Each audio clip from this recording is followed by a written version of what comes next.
We play and call it work.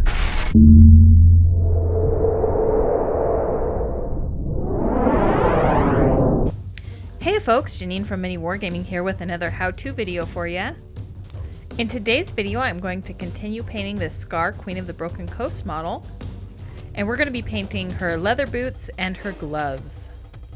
We're going to be using a slightly desaturated purple color so that we get a pop of color, but it also blends in with the colors that we've already got on the model. And as always, if you have suggestions for something you'd like to see in a future how-to video, please leave it down below in the comments. The first color we're going to use is going to be Naggaroth Night. We're going to mix it with a little bit of Lamian Medium just to get a really nice flow to our paint.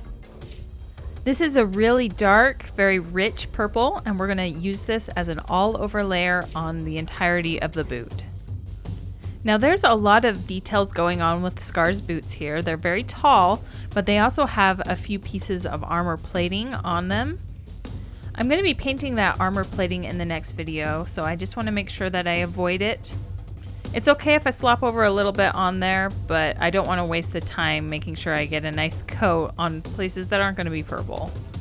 Now since this color is so dark, I'm going to go ahead and do a few coats of this purple just so I make sure that I get a really nice saturated color.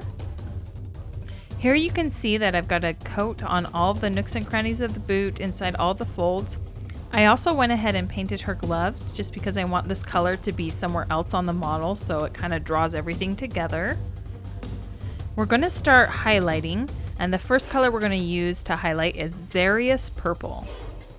I'm also mixing this with some Lamian Medium, and I'm going to do that with all of my colors. So I'm going to concentrate this highlight on the tops of the boot. Now this model was sculpted with a lot of folds in these boots, which makes it very easy to know where to focus the highlight. I want to make sure that I grab both the top and bottom of this cuff at the very top of the boot. I also want to get the fold that comes down right above her ankle. The other places I want to focus the highlight are at the tops of her feet, and also the very top of the round calf muscle on the back side of her leg. Now my goal here is to add several small layers so I can build up the color in a very controlled manner.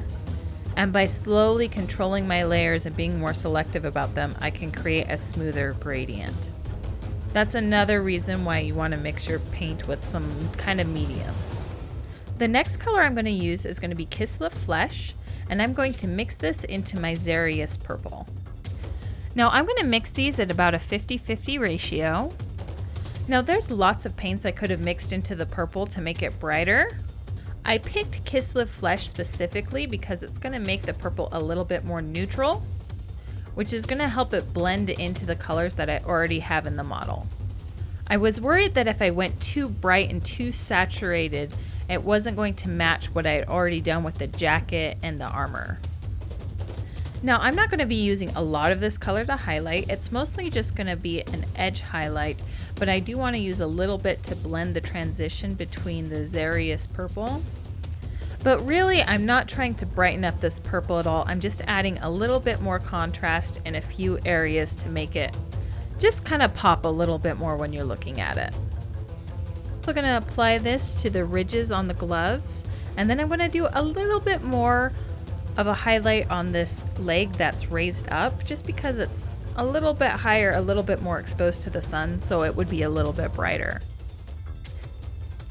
After that highlight's done, we're going to use some Agrax Earthshade to continue to push this purple more towards neutral.